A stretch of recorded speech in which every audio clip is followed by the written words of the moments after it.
with it. If you haven't made your cheat sheet yet, that's fine. Just remember it's a test, so you can do a full page one-sided if you would like. Yes. What'd you say? A pencil. Yes, I may have one back here for you. And it sounds like it has blood, so this will be good. I'm going to start with 6-4 here. Hopefully it does. You may have to give her a shake or something. All right, so from section 6-4, it's going to ask us first to write each expression in radical form. If that's not working, I've got one of these. You may have to just sharpen it though. There you go. Write each expression in radical form. I suppose I should put back up here a couple of our formulas that we had, or maybe just kind of one formula, I guess, for radical form. Now, this may or may not be the same variables that we used in your notes, and I'll probably have to erase this here in a second, so you can just put it wherever you want on your paper. But if you've got, let's say, a to the m over n power, we're getting into those rational exponents here. But if that's what you've got, to turn it into radical form, it would end up being the nth root of a to the m power. It's always tricky when I use m and n because they sound the same, but basically the number on the bottom of the fraction becomes the type of root, and then the number on top just becomes the exponent underneath. So that's actually what we're going to want to use here on this first example, and also probably on the next couple after this. We may use this a lot here in 6-4. All right, I'm going to have to erase this here, but first one, and actually I think we're just doing one like this. It's got 5 to the 1/8 power, and we have to rewrite this in radical form. Okie doke, radical form. If you wrote down that formula earlier, this is like an a to the m over n, so the a is 5, m is 1, and n is 8. This will turn into the nth root of 5 to the first power. Now we probably want to go ahead and rewrite 5 to the first just as 5. And you don't have to tell me what the 8th root of 5 is.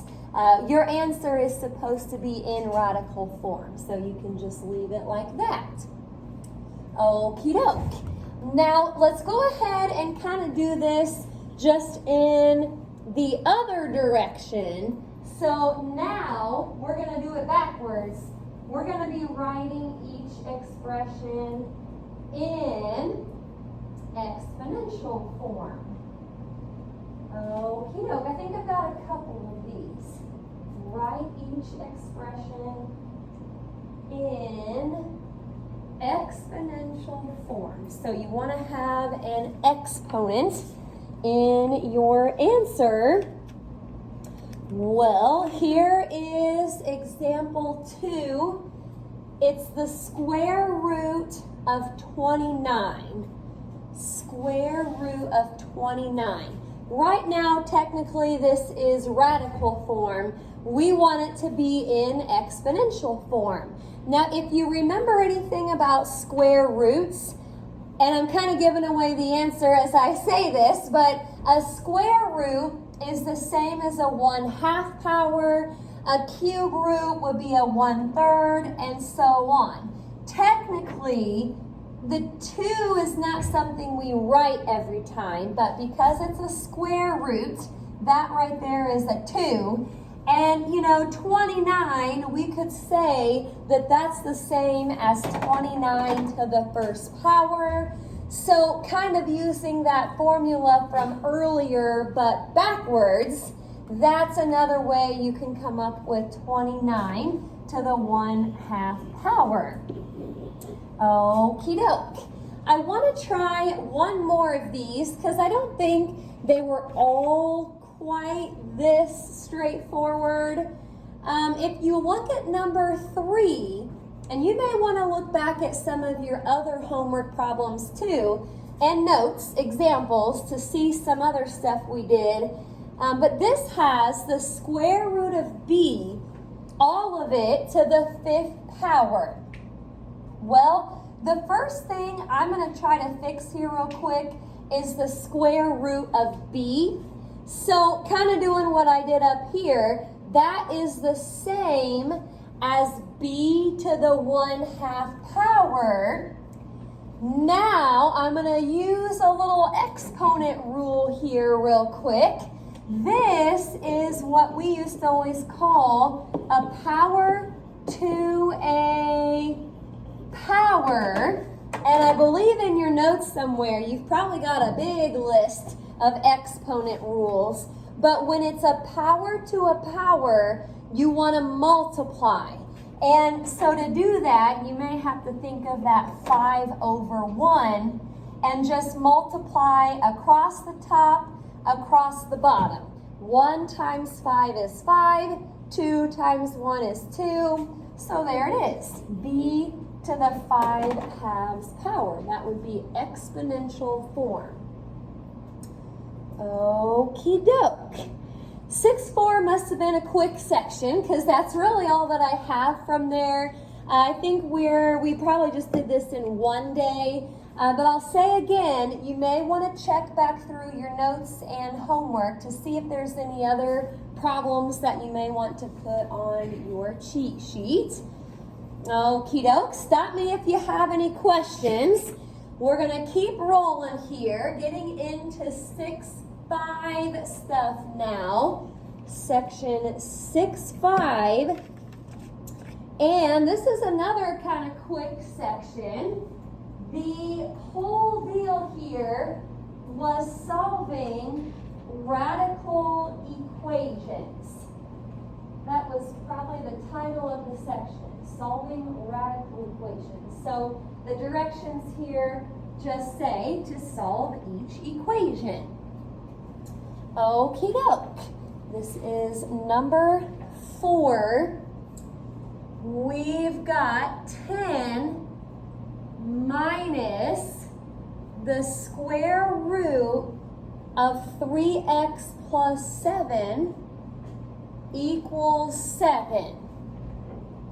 Now I'm going to put something off to the side here that you'll probably see in your notes, but anytime you're solving a radical equation, you have to get the radical by itself first. Get the radical by itself first. Now, some equations already have the radical by itself, but we don't here. We've got some other stuff we have to get rid of first.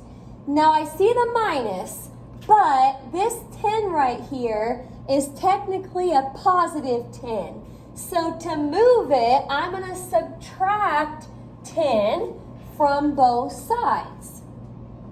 Okay, so that's negative square root of 3x plus 7, and it equals negative 3. So notice the negative is still there, but do you remember how we would get rid of something like that? Get rid of the negative. We could, it's kind of like a long time ago with normal equations. To get rid of this kind of negative, we just divided by negative 1. That's what we'll do up here also. Just divide by negative 1. So now, everything's positive. Square root of 3x plus 7 equals positive 3. Get the radical by itself first. Now, the next step, and you probably do have steps in your notes, but basically, the next step is just to get rid of the radical. So here's kind of your general rule here for this.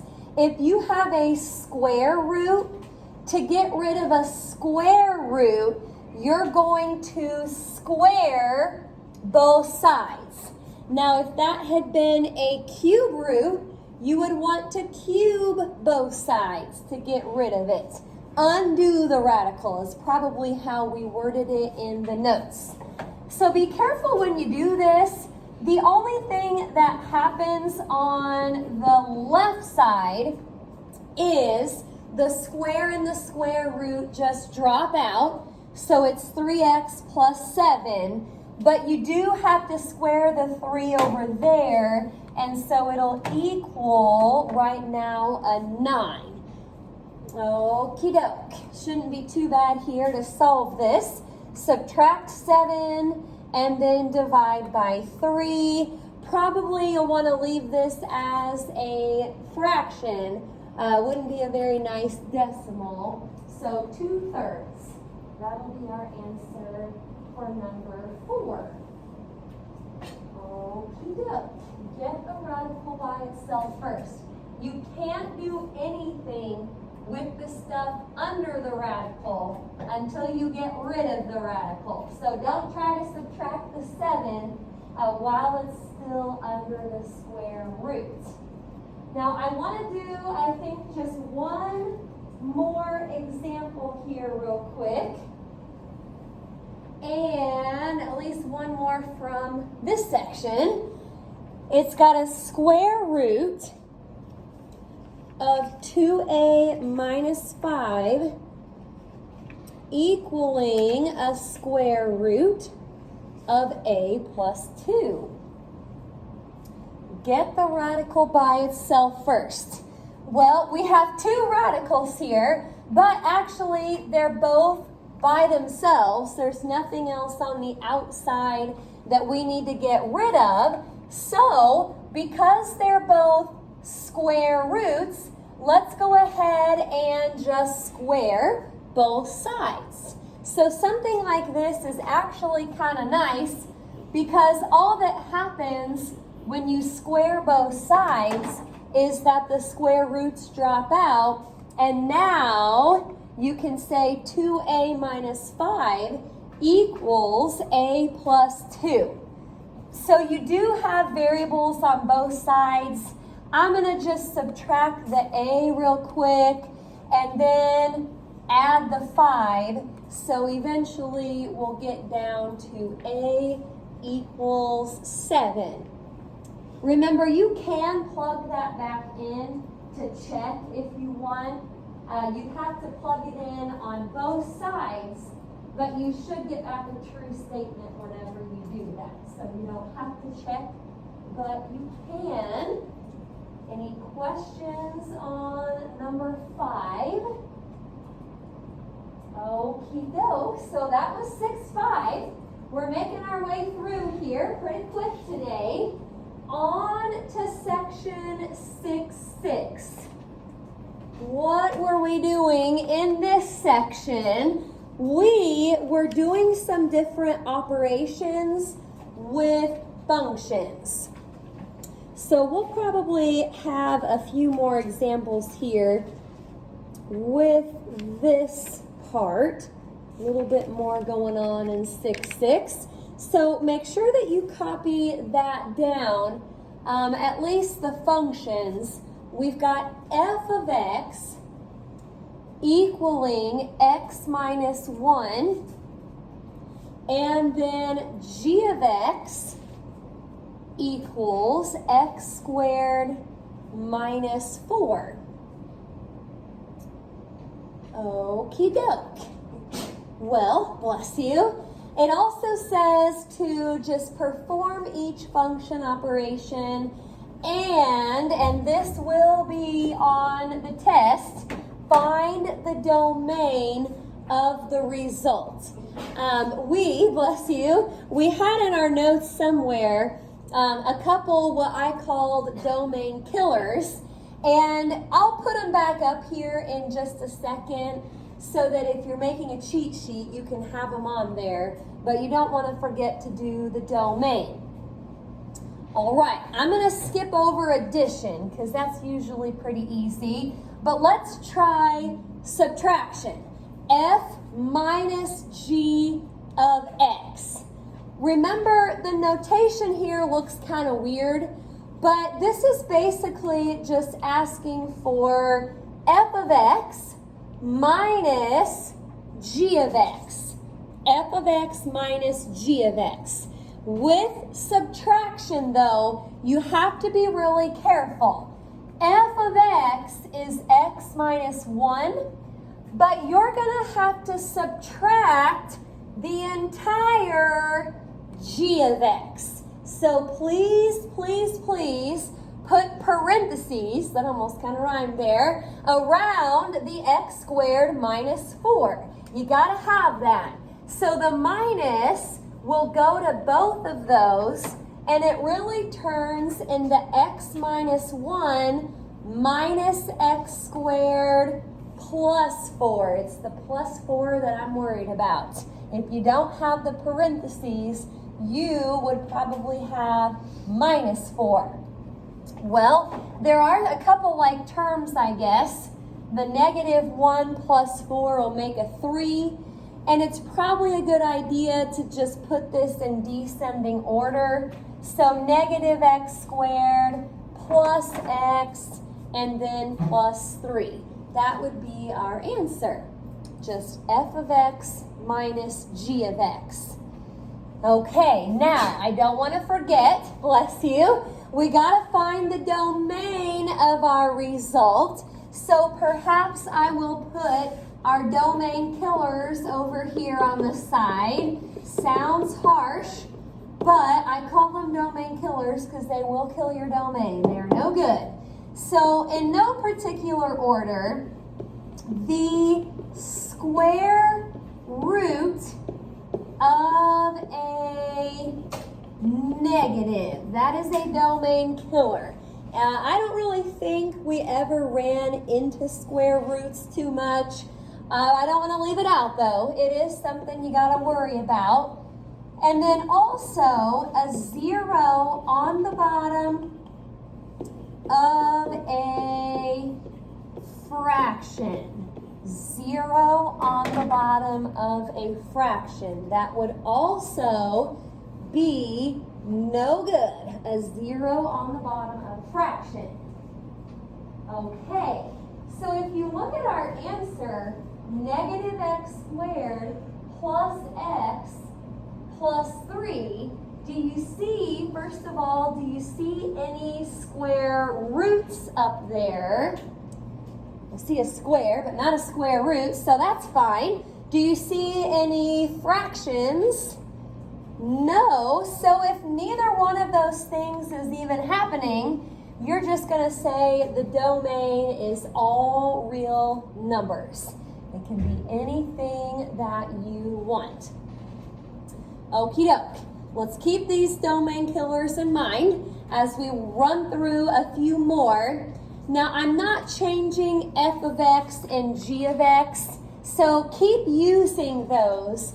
But now, we're going to try a couple other operations. Now it's multiplication. So that says f times g of x. F times g of x. That is the very same as taking f of x times g of x. Okay, well I already forgot. What was f of x? It was x minus 1, and then g of x is x squared minus 4. Looks like we're going to have to FOIL here, multiplying two binomials. So here goes nothing. First terms, x times x squared is x cubed. Outer terms would give me a negative 4x. Inner terms is a negative x squared. And then last terms gives me a plus 4. You don't have any like terms, But again, make sure that you put it in descending order. So biggest power of x down to the smallest. All right, that's the answer to the operation part. Now thinking of my domain killers, no square roots, no fractions. You don't have anything to worry about. So we'll just go back to doing another all real numbers. Looking good. Well, I'm going to try one more with these same functions. So f of x and g of x are the same, but now we are dividing. It says f divided by g of x. F divided by g. Well, you know, that's the same as having f of x divided by g of x. That's really what we're doing. So, with this first part at least, it's pretty easy. All you got to do is stick f of x on top, stick g of x on bottom, and that's it. You don't really have to divide. You just kind of set it up as a fraction. Now, we get to the domain part. And I'm a little bit nervous here because I see a fraction. And remember that second domain killer that I listed, you don't want to have a 0 on the bottom of a fraction. So this always seems kind of weird at first. I just told you, you don't want a 0 on the bottom of a fraction, but temporarily, I'm going to set the bottom equal to 0. I'm going to solve it for x, and then I'll come back and throw those values out. And I'll say, actually, just kidding, we don't want x to be those numbers. Okay, so how to solve this? There's a couple ways you could do it. You could actually factor that using a difference of squares, or if you just wanted to add 4 to both sides and then square root both sides because x is being squared, that's how I did it. Just don't forget the plus or minus since we square rooted both sides. And so like I said, don't leave it like this. You have to come back and actually throw those out. So I need to say all real numbers except x equals plus or minus 2. You can't have positive 2 or negative 2, because if you did, then you would have a 0 on the bottom. Okie doke. Any questions about those? Still in 6-6 here. Something else we don't want to forget about from 6-6 was our fog and Goff stuff, our compositions of functions. We need to do a little bit of this here before we move on to 6-7, because you will see some fog and Goff stuff on the test. So in case you're making a cheat sheet, this would be good to have. Fog, not really fog, but it kind of looks like fog. It's f of g of x. F of g of x. So if you remember how to work with this, you always start with the part on the inside, plug it into the part on the outside. I kind of wrote that out in case you want that on your cheat sheet. It's up to you. Take g of x, plug it into f of x. That's how you find fog. Okay, and I'll do kind of the same thing up here for Goff. Not a word, but we made it one. For the Goff, you would, it's the same as g of f of x. So you would start with f of x and then plug it into g of x. Take f of x, plug it into g of x. Good stuff to remember. Well, we're going to try a few examples with the fog and Goff here. And I'm going to use the same two functions, I think, for all of these problems, just to keep it simple. So it's up to you, how much you want to copy down. I would at least put what the functions are. You've got f of x equaling x squared and g of x equaling x minus 1. Okay, the whole thing says use the following functions to find each value or expression. Okie doke. Well, let's start with fog. Number 9, find fog. Now remember, fog, if you want to write it a little bit differently, fog is f of g of x. F of g of x. And like I had up here earlier, this means you start with g of x, plug it into f of x. So start with g of x, plug it into f of x. When you plug it in to f of x, you are totally replacing the x with the quantity x minus 1. Now, I believe what we did in our notes for something like this was we wrote it out twice and we went ahead and FOILed it. If you're plugging something in afterwards, like if you're plugging in a number or something, you may not need to FOIL it. But I went ahead and did that, and it turns, once you combine a couple like terms, you should get an x squared minus 2x and then plus 1. That is fog. Take g, plug it into f. Okay, now for number 10, big surprise, we're going to do Goff. The other way around, Goff is going to be g of f of x. G of f of x. So this time, start with f of x and plug it in to g of x. This isn't going to be too hard. Wherever you see x down here, replace it with x squared. And you really can't simplify that. It's just going to be x squared minus 1. Now there's probably some other kinds like this in your notes that are more complicated. If you want to go back and kind of look at some of those, that's not a bad idea. I'm going to do a couple over here where it's got that extra little part out to the side.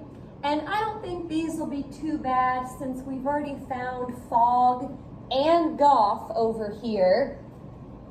So for number 11, it's fog of 1. Fog of 1. Now we had like a method 1 and a method 2 on these types of problems in our notes. Method 1 was to find fog first and then plug in the 1. I usually do method 2, but I'm kind of thinking since I already know what fog is, I'm going to go method 1 where I just replace the x's with 1 and then simplify. So 1 squared minus 2 times 1 plus 1, that actually just turns into 0. If you want to try to remember real quick what method 2 was, method 2 on something like this would be to plug in the 1 to g first And so if we did that, 1 minus 1 would be 0, but then you would take that 0 and plug it into f. 0 squared is still going to give us back a 0. So that works too. Okie doke. Last one of these, and then we'll move on to 6, 7. We need to find gof of A. Gof of A. Again, usually I'm a method 2 person, but I already know what gof is over here. So it's kind of weird because of the variable, but this is basically just saying wherever you see x, replace it with A. And that's it. You don't really have to simplify anything. It's just A squared minus 1. If you did method 2 on that, you would plug the A into f of x first, so it would just be A squared, and then take that and plug it into G. You'll still get A squared minus 1. Okie doke. Quite a bit there from 6, 6. Any questions about those? All right. Well, we've got 6, 7, and then 6, 8, and that'll be it for today. 6, 7 here was all about finding inverses. And it's been a little while since we have done these, so we may have to try and remember some of this. First of all, bless you, there should be some steps in your notes for finding inverses. We will kind of go back over those as we work through these problems, but it's not a bad idea to put those steps on your cheat sheets if you want for tomorrow. Well, number 13. Okay, h of x equals x minus 5 all over 2.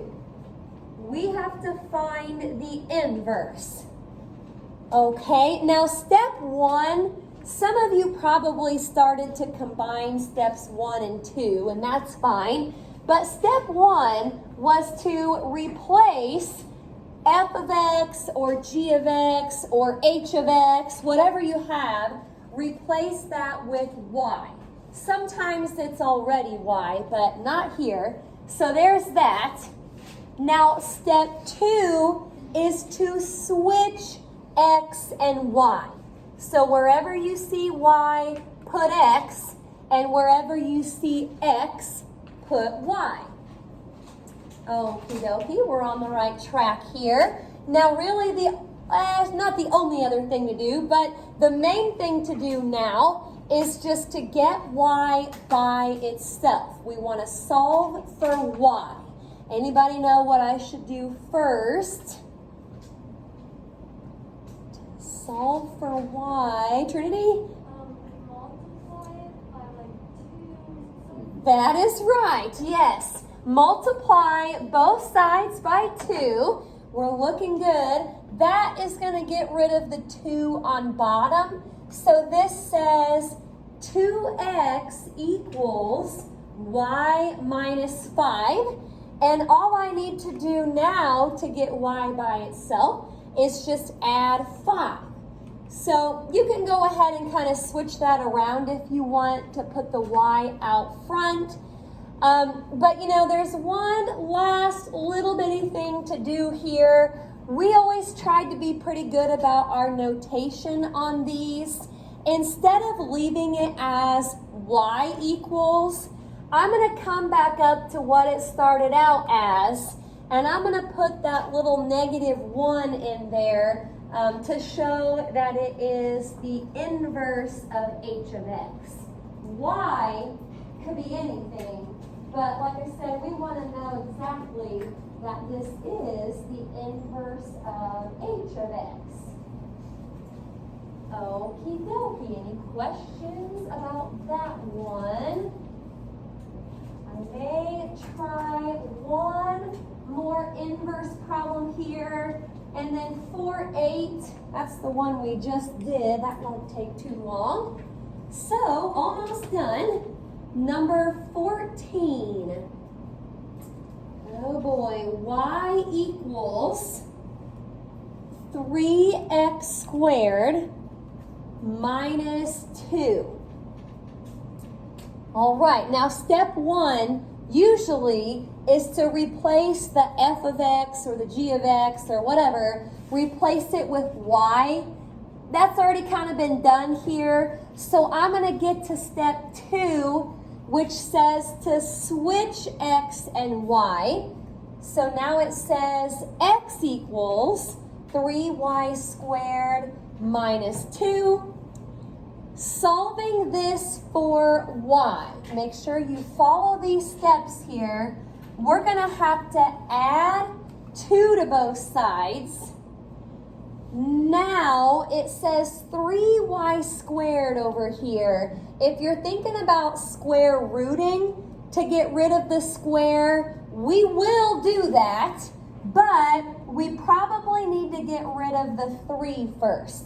And I'm just going to come over here and kind of put that whole thing over 3. You could do it separately if you wanted.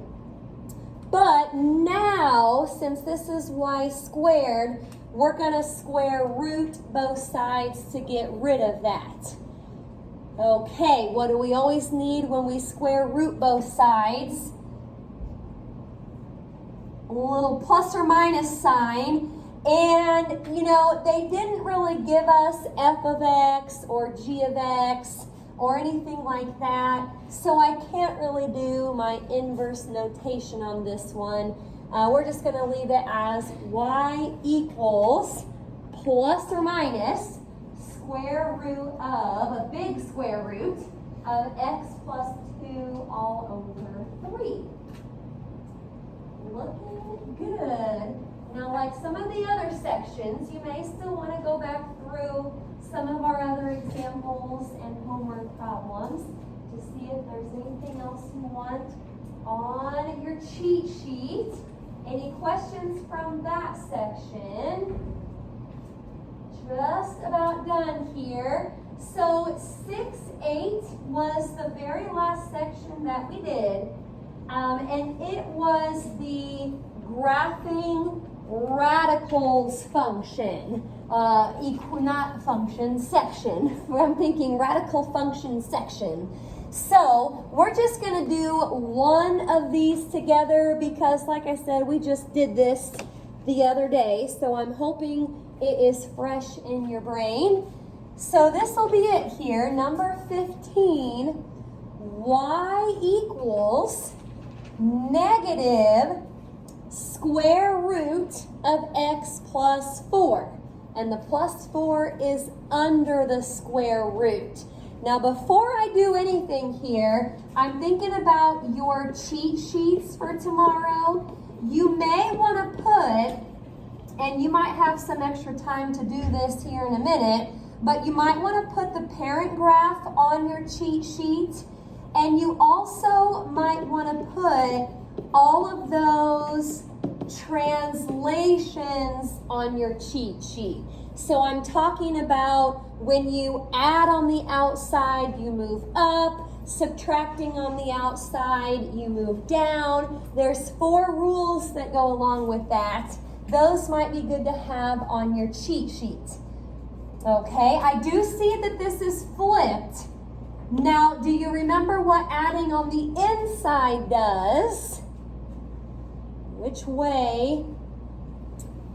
Yep, it's always backwards kind of from what you think it should be. So this has the parent graph flipped. We have that in our notes too somewhere. It's flipped and shifted left 4. Now, I did this in the notes. You don't have to do this every time if you don't want, but somewhere in your notes, you've got this graph. This is the square root function, but shifted, not shifted, but flipped upside down. So that's kind of what we're starting with here, but everything goes left 4. So if you see these 3 points right here, I'm just going to move every one of those left 4. Again, you don't have to have the part in red on your paper, but the part in blue, of course, you need that. That is the negative square root of x plus 4. Okie doke. As far as the review assignment goes, can't believe I'm doing this, but there's not one today either. That doesn't happen very often. 2 days in a row of a lesson, but no homework. I suppose your homework, though, is to study. Don't forget to study. And make your cheat sheet if you haven't done that yet. We'll get started pretty quickly tomorrow, so that'll need to be done ahead of time.